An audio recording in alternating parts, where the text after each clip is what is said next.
Yes, people, one love, welcome back to Football Therapy. Lots to get into in today's video. Mauricio Pochettino, seemingly Chelsea's new manager, has had his first transfer signing confirmed.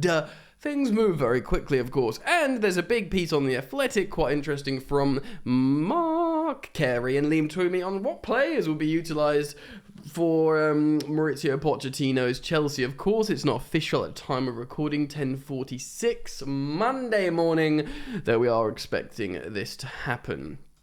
So, relevant. Thank you for joining me. There's a big, juicy piece of content here for you, so I hope you enjoy it. Please do consider dropping a like to show your support. You're welcome to subscribe, and should you choose to do so, you should hit that sweet, sweet bell, baby.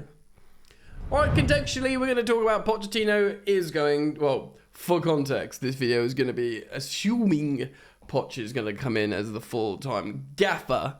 I don't feel like I necessarily need to offer you that disclaimer, but here we are offering said disclaimer. Football.London writes, Mauricio Pochettino will face a busy first few months at Chelsea should he finally be confirmed as their new manager, with the summer transfer window set to be decisive.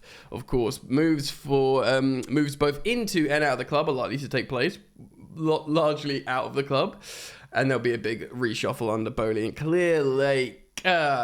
Given the goal-scoring woes Chelsea have faced this season, adding a natural striker to the first team squad is an absolute priority. A central midfielder and goalkeeper are other positions that the Blues are hoping to add quality as well. No Chelsea star has hit double figures for goals in this campaign, clearly highlighting the need for the goal-scoring option. Thankfully for Pochettino, ahead of his expected arrival, that's one problem that could already have a solution.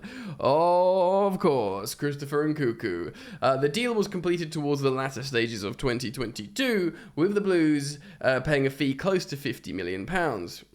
But you know, it's about right, considering how many goals he was scoring, what he represents. In the most obvious indication of his proposed arrival today, Leipzig sporting director Max Eberl told Bild, the signs are very clear that he's moving to Chelsea. So we've already heard that. He's been plagued by injuries this season. He's already become proper Chelsea. Nonetheless, he's still got 18 goals from 30 games, more than a goal every other game. And he's not striker. Of course, he scored a decisive goal for RB Leipzig. Nkunku, that is. After the game, the Leipzig boss, Marco Reus, praised the match winner as it appears to be the end of his season. Rose said that winning goal should give him a boost for the next few weeks. The last few weeks with us.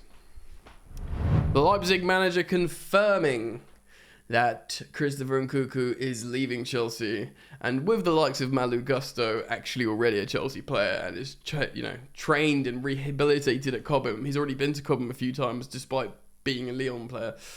The first official signing under the stewardship of Mauricio Pochettino will be Christopher Nkunku. And is that the kind of player he would want? Well, let's find out by reading some of the article from Liam Twomey and Mark Carey on The Athletic. I'll try and remember to link this down below. It's behind a paywall, so I don't want to read it all. Certainly want to cite it. Let's see what they have to say.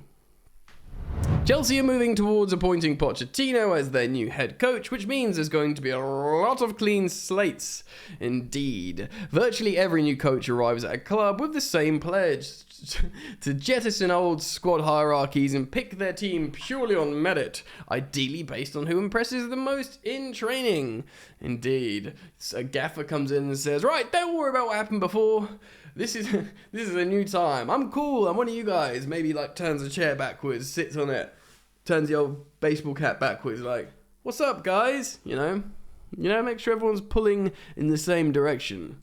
The reality is more complicated than that, particularly at Chelsea this summer, where there's huge decisions must be made, difficult ones, definitely. And almost immediately, to trim a ludicrously bloated squad, no fewer than 13 players in the group will be in their final 2 years of their contracts. Wowie woo. And that does not include the 5 loanees who have put into that time prior, or Romelu Lukaku's of course, got a big old salary as well, and he's a massively depreciating asset. Though he's scoring and assisting, 2 assists last time out. Hopefully we can flog this Breda. Liam goes on to reference the Chelsea ownership do not want a Rudiger and Christensen scenario where they lose assets for free. So they go on to talk about who could fit Poch's style of play in the current squad. Let's have a little gander. First of all, what is Poch's style of play? Well, the particular question was answered in brilliant detail about 2 years ago, but perhaps principles of his tactical approach are to dominate space with a positional game, pursue numerical superiority on the pitch with a purposeful possession, and press fierce with fierce intensity whenever the ball is lost, counter-pressing, pressing, etc.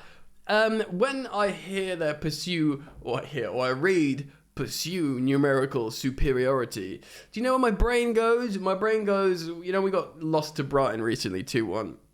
It should have been like way more than 2-1. I guess that's where we got the deflected goal from Gallagher, our single goal in the last 7 games. Yeah. That was the most flattering scoreline for us for ages. They battered us 2-1 to Brighton, and they had overloads everywhere. They were pursuing numerical superiority on the pitch, and boy, did we feel it. So Tottenham Hotspur, this is relevant because it's the Premier League. Formations he's used, Pochettino has. So 4-2-3-1 is his jam. 178 games of a 4-2-3-1 formation, the classic, probably most vogue formation in the last 10 years in the Premier League. He used a 4-4-2 diamond for 21 games, which is like, a decent chunk. I guess he would have had like Dele Alli behind Son and Kane in the Dele Alli at the tip of the diamond. I mean, we've got so many midfielders, you could definitely say that. He did play 20 games as a 3-4-3 and 18 games as a 3-5-2. So he played a back 3 formation nearly 40 times in the Prem, which is, quite a lot. It's quite a lot. It's like nearly like a season's worth. So I suppose this doesn't say how long they spent in the formation. I'm assuming in some games he changes formation. He played a 4-3-3 just 11 times and a 4-4-2 regular, so flat 7 times. Jesus, whoever's analysing this must be like, oh, Dele Alli slightly moved. It's not a 4-4-2 flat, it's a diamond. Come on. Yeah, man. During his much shorter stint in PSG, he had to adapt to the presence of superstars like Neymar and Mbappe and Lionel Messi by moving to a 4-3-3. So, quite. 48 games, he played 4-3-3. 26 games, he went back to his jam, 4-2-3-1. And he did play a 4-4-2 flat for a few games as well. He does love a 4-2-3-1. He really does. For the purposes of what could be expected at Chelsea, Pochettino's time at Tottenham feels more relevant, because it was in the Premier League. At Spurs in 2014, his group included Harry Kane, Kyle Walker, Christian Eriksen, Ben Davies and Eric Dyer, all 24 or younger. Obviously, parallels to Chelsea here, loads of talented young players yet to hit their age. There's an interesting graphic here showing players at their peak age. And lots of Chelsea's players are yet to enter said period. Switching to a 4 at the back would represent a significant shift for Chelsea's squad away from the 3-4-2-1 system favoured by Thomas Tuchel, largely by Graham Potter, and of course Lampard's played it recently as well. So yes, Pochettino's particular interpretation of 4-2-3-1, however, has fluidity that blurs the distinctions between these formations. All the best teams have that. Fullbacks at the moment, there's always one fullback that's inverting into the midfield. It's just vogue. Pep did it years ago, but Arsenal are doing it loads. Now Trent Alexander-Arnold's doing it more so for Liverpool, etc. One such element is requiring both fullbacks to get forward for Poch here. Every opportunity to apply the width. This helps unlock attacking potential of Walker, Rose, and Trippier, and Davies. All Tottenham's fullbacks are really good. He is so good at coaching fullbacks. And we've got good fullbacks, of course, in Ben Chilwell, Reece James, and Malo Gusto. He's the type of fullback as well that would suit this. And, Marc Cucurella, there is a player in there to be coached. He's 25, I believe. He's or similar age to Ben Chilwell. You know, and they both can get better. Chilwell I think is already very good, but Cucurella, there's a player to be developed in there in terms of Poch's full-back mastery. And of course, there's other alternatives for Chilwell, which Lewis Hall, which has shown, you know, promise in that position. And of course, we've got Ian Maatsen, who's been excellent at Burnley on a loan spell. Didn't he make the team of the season, the young lad? I think personally, it would be beneficial for Maatsen to have another season on loan at Burnley to see how he can do it in the Prem. That's just me! The attacking ambition of Pochettino's fullbacks mean his two centre-backs must be mobile and comfortable enough to defend a high line up the pitch. I see where this is going. With the space being around them, as well as... So yeah, obviously referencing Vertonghen and Alderweireld. For a time, they were the best centre-back partnership. It is easy to see how Wesley Fofana and Benoit Badiashile could develop into a similar dynamic as they mature. Both young French centre-backs, both 21 years old, I believe. I think they're both 21, and one's a right-footed centre-back, and one's a left-sided, left-footed centre-back. It really does seem like we got the future locked down. We've, of course, you know, and if they can develop like Vertonghen and Alderweireld did, then, you know, it's all there, man. The back four is there if you want it. Take it! It's yours! A little reference from Troy there. It is Troy, yeah. Immortality, take it, it's yours.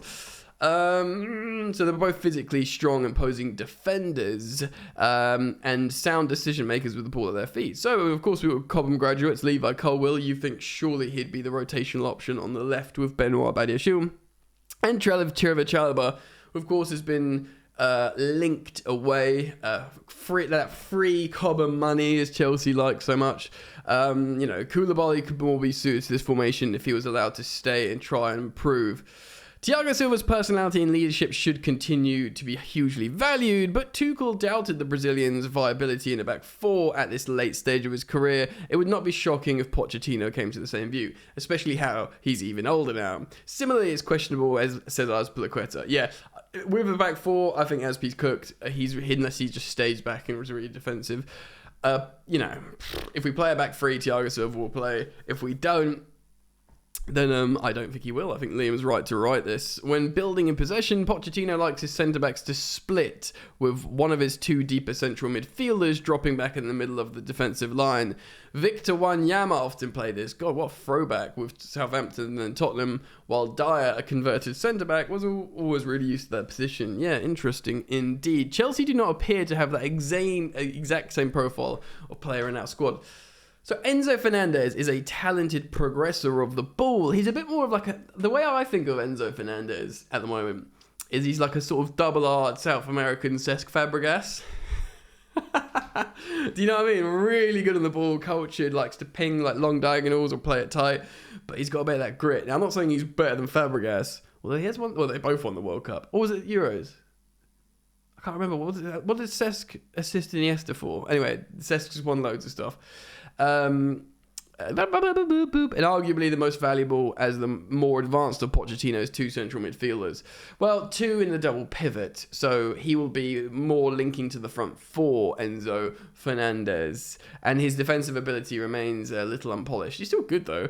Declan Rice, frequently cited as a potential transfer target in recent years, ticks all the boxes from a physical, tactical and technical perspective. Yeah, it is interesting to see. I mean, I'm not going to go into Rice. We know the situation. He's a very good CDM. Arsenal want him. United want him. You know, who knows? City might even buy him because they're not happy with Calvin Phillips. If another suitable midfielder cannot be required, Brazil under-20 star and André Santos or even serial loanee Ethan Ampadu might be able to be alternatives. André Santos... He's not like a proper stopper CDM, is he? I mean, I think he's going to be used next season, by the way. This kid's like seriously highly rated. I really think he's going to be looked at. But surely, you know, he scores a lot of goals. He loves to get forward. If Enzo's going to be doing that, then we need someone to sit back. N'Golo Kante is good enough to play either role in Pochettino's double pivot without being a perfect fit for either. Kovacic, Gallagher would probably slot on the more advanced central midfielder. In the double pivot, if you ask me. Because Kante and Matic won us the league. Kante roamed and Matic sat. Kante would still roam. I guess he'd sit a little bit more as he's older now, but certainly Enzo would roam a little bit, but he still want him to be a little bit of a regista in the middle of the park, sort of dictating play rather than running around. So it's almost like we are missing that, that sitter. That kind of like anchor. Pochettino usually fielded Eriksen in a three-man creative line on the right flank. Did he? From that part, because Dele was in the middle, so he'd be encouraged to drop deeper and help control possession. The equivalent player in Chelsea's squad is Mason Mount. I think Eriksen's much more attacking than Mason Mount, personally. While he's not as consistently as creative as Eriksen with his passing, there you go, is equally capable of shifting between a number 8 and number 10. True, tactical and positional versatility is very much Mason Mount's game. He's already surpassed the Man United's best return, so yeah. And of course, he has already surpassed Manchester United. Yeah, basically saying Mason Mount has scored more goals in the season in the Prem than Christian Eriksen, which gets lost. Because, of course, Mount got over double figures in goals and assists last season in the Prem. As at times, Pochettino also went for more conventional inverted wingers on the right, as in like more of an actual winger. Lamela, Chadley, Ziyech will leave, but we've got Noni Madueke, a left-footed, right-sided winger that many Chelsea fans would like to see. Again, raw talent. Raw talent that dribbles really well, but perhaps doesn't have the productivity, but he's very, very young still. And this is kind of like the players you are banking. That, Pochettino will develop into something special. On the left, the lightning-fast Son Heung-min was tasked with making regular direct angled runs to stretch opposition defences, as well as providing a supplementary threat around the penalty area with and without the ball. So Pulisic has occasionally shown to be doing this during his unsatisfying stint with Chelsea. And of course, if we are to believe, was it the Italian headlines that saying he wants to keep Pulisic at all costs? He'd suit this role, of course, that we spoke in that video. Sterling has built with Manchester City on similar runs, and also Sterling would invert inside and just wait for those cutbacks and score a lot of goals for Man City. Just want to say on this point while I'm thinking of it, I saw that Raheem Sterling interview with Ian Wright, and he was asked who's the fastest player at Chelsea. I wonder if this was filmed before January, because he doesn't say Mudryk, he says Armand Abreu, and says this guy is different. When people see him properly, they're going to understand. And we heard and read reviews from the Athletic and Liam Toomey saying Chelsea see Abreu as one of the best strikers in the world. But we haven't seen it as like the people, but people behind the scenes have seen it. Something to get excited about. A little tease from Raheem Sterling that when they see this kid, he's different. And this is Raheem Sterling, who's played at Liverpool, who's played at Man City, who's played with the best at England. It's worth saying, it's worth mentioning. But the man with the game-breaking speed to rival the South Korea international, of course, is Misha Mudryk, whose long-term success at Stamford Bridge will be of particular interest to Boli and Igbali. Between them, Pochettino favoured a number 10, so this is between the two wingers. Yeah. And then, of course, this was really, really good from Dele Alli. There's three people here that we can consider that Liam writes about, and of course those three main guys are the aforementioned confirmed signing of Christopher Nkunku, who I suppose could play on the left, or indeed that number 10 sort of / second striker.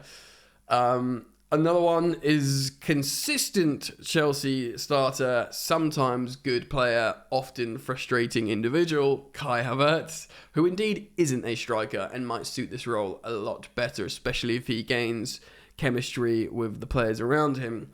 And should Chelsea look to loan Joao Felix again, I don't think necessarily we're going to buy Joao Felix, but if we loan him again, he will, of course, will be perfect for that number 10 role. So at both ends, Pochettino's approach blends modern and traditional. Traditional as in, stick one up, mate. His goalkeepers need to be adept at distributing both long, short and long, with their feet, as well as having the speed and agility to sweep up. Basically run out of their goal going, ah, when the ball's coming towards them. But with confidence. And I realise that noise I made doesn't sound confident. Chelsea are looking for a new goalkeeper, of course, with Kepa and Mendy, respectively, having their own issues. We've spoken about this recently. The article goes on to speak about Sanchez and David Raya. It does talk about number 9 though, which is interesting because Pochettino teams generally function best with a true focal point, a true number 9, a real striker, whether it be Ricky Lambert at Southampton, Kane at Spurs. Interestingly, Kane and Romelu Lukaku are listed as statistically similar players on data website FBref. The Belgium does not have a number 10 skill set that the England captain has cultivated over the second half of his career, but comparisons can be made with the way they score their goals. Yet Kane is better than Lukaku in terms of how he can play deep and sort of playmaking, quarterback and stuff. Lukaku doesn't do that. Lukaku's very good at combining with a forward partner. In that little season before we bought him, he got 10 or 11 league assists on top of like the ridiculous amount of goals. Most of them for Lautaro, of course. If he is, the need for Chelsea to spend on a new number 9 will drop down the priority list as talented prospect and, of course, aforementioned Armando Broja, closer to the age of version of Kane that Pochettino inherited, feels his way back from his injury. I would love for Broja to explode and score many, many goals. There is more to this article. I'm not going to read it all. It's behind a paywall. That rhymed. Very interesting, though. If Pochettino is announced, we will do another video like this, but I will build a lineup. I will build a few lineups and show you on a video. That'd be fun. That'll be fun, wouldn't it? I'm very interested in reading the comments, so make sure you do drop a comment down below. Thank you for joining me. Thank you for liking the video. It's very sweet of you and kind. Thanks for subscribing, man, and I look forward to seeing you on the next video very soon. Ciao, ciao!